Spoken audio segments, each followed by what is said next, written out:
Well, the best of magic returns to the Encore Theater in its most interactive form. We had the honor to meet with the world-renowned magician David Blaine to talk about his new show. My new show is called Impossible, and the IM stands for Interactive Magic, and this is my most interactive show. It's at the Encore Theater at the Wynn in Las Vegas, and I can't wait.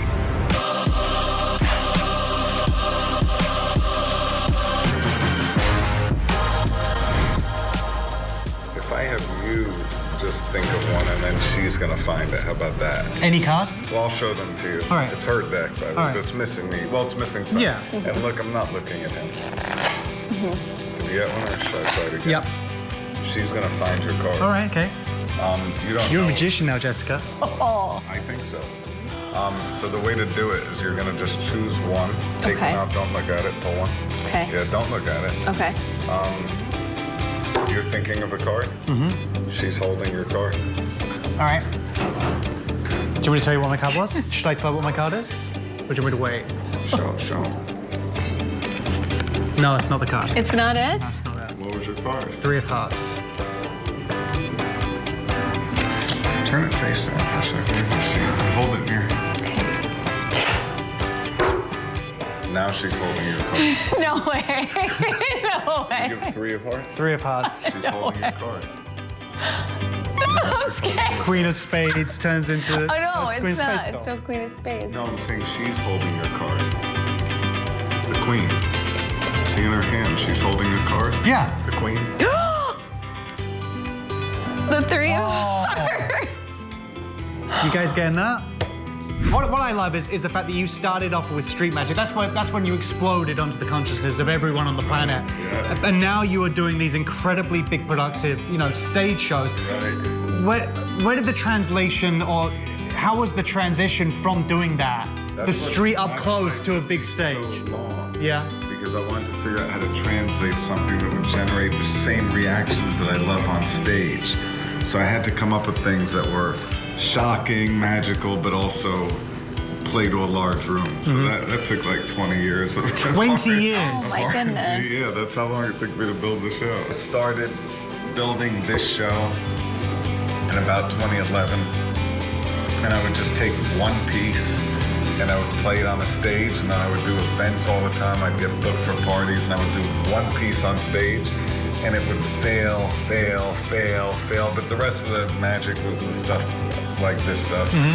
But I started to feel good about one piece. Then I would add another piece, I had 2 pieces. And then I wanted to get the reactions on stage that I get when I do this stuff. So it took a lot of practice, trial, error, repeat. When you're preparing and then that moment leading up when you're about to do it, whether it's underwater, the buried alive one you mentioned, like what is going through your mind to get yourself in it? Even this show is that. I have to commit to the show beforehand. So it's a big mindset because the show is all the endurance things combined into one plus a magic show. So I kind of have to psych myself up. And the way I do psych myself up is I run around the mezzanine, interact with people, get excited, and then begin the show. And right before the show begins, I'm prepping. But even 36 hours before the show begins, I'm fasting, not eating to empty out my stomach so I can do the human aquarium, the human fire hydrant, all those things that Houdini wrote about 100 years ago that seemed to fade away because I don't think anybody wanted to share the secrets because they don't want people to do things that may break them. You performed for so many notable people all over the world, Stephen Hawking, Harrison Ford. Yeah. There are so many people you perform for, and you just named 2 of my favorite. I mean, they're 2 of my favorites too. Yeah. And I was going to ask you, is there a favorite you've performed for, or is there still someone you haven't performed for yet personally in that intimate setting that you would love to perform for? I'm pretty lucky in that sense that, I've been able to perform so many different people that I've looked up to and admired from all different walks of life, not just people that are well known, but just groups of people or people that I've read their books or people that I've watched their movies or people that I just respect what they do. That's a continual everywhere I go at all times performers. So that never stops. So I thought he was going to say Morning Blend. Oh, our show? I don't. Yeah, I thought he was going to say our show. So, that one, right? Yeah, for sure. Morning Blend. Yeah, just throw that in there.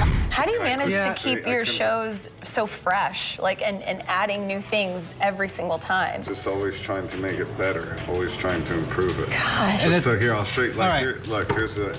So the idea of this trick is this. So you take the 7 of diamonds. This is your deck, that's why I'm doing it. So also remember that one, the 7 of spades, and you hold the 7 of spades, and look how quick it is. See, I have the 7 of spades here, turn it.